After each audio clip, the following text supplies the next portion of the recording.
2 weeks ago, I was in Argentina, and all I can say is I am glad that I'm farming in the United States. The government there, the inflation is 120% a year. It is amazing how they can even farm with that kind of inflation.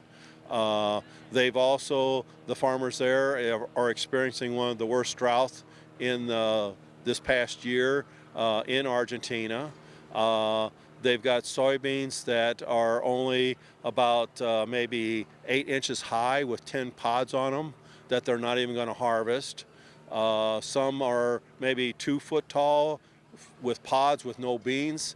Like they said, I asked them, does the government help you in a situation like this? And they said, no, unlike your area in your United States where we have crop insurance, we do not have that luxury here. What we've lost, we lost, and it's on our own, and we get no help.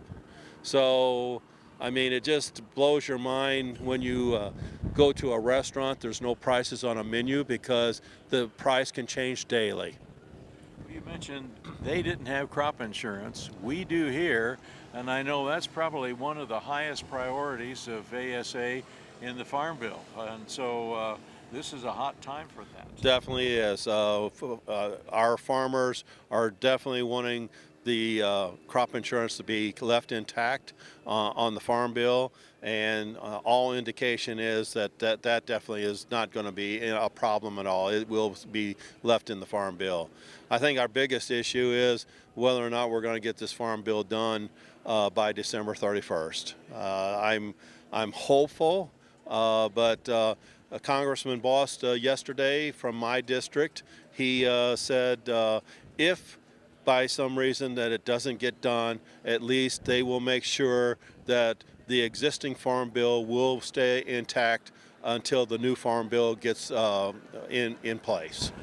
Now, one of the other issues that farmers have been wondering about are farm program payments. Corn growers have asked for kind of a reset of base acres, and soybeans really have never collected at all on PLC. Where do you think that's going to come out when we get the final legislation?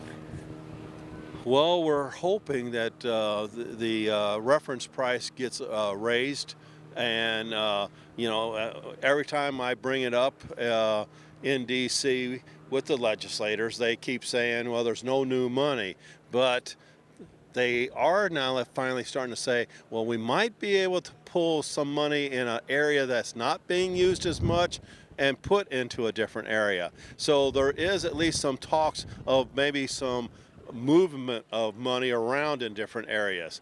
So hopefully that is one of the ASA's priorities, was to get the reference price raised. Another one was doubling of the MAP and FMD money, which was,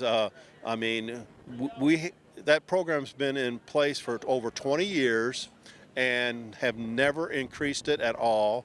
And actually, with inflation and with them able to take money for administrative cost out now, that we're actually getting less money than what we did when it was first enacted.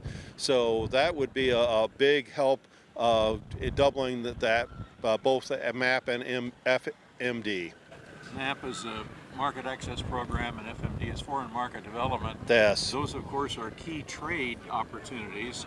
Do you think soybean trade we have some better days ahead than we do now? Well, I hope so. It's trade is so vital in our farmers for our markets. I mean, at least in Illinois, 60% of the beans are exported out of Illinois to overseas. So it is a major component for the Illinois farmers. And I just wish that this administration realized how important trade is, because it seems like we're not trying to negotiate any new trade deals hardly at all. Now, we're slowing down on exports, and we're losing millions of bushels every year. That means we probably have to pick it up in domestic and increase domestic uses for soybeans. a lot of new things that are using soybean oil and soybean meal. Definitely. This the bio-based Fuels. fuels, your aviation fuels, all are going to have big impact on for the soybean oil, and I can definitely see where I know they wonder whether or not we, the farmers, can produce enough soybeans for the oil that's going to be needed. I've always said that given the opportunity, whenever a farmer is told this is what is needed, we've always rose to the challenge and was able to do it. So I don't think that will be an issue.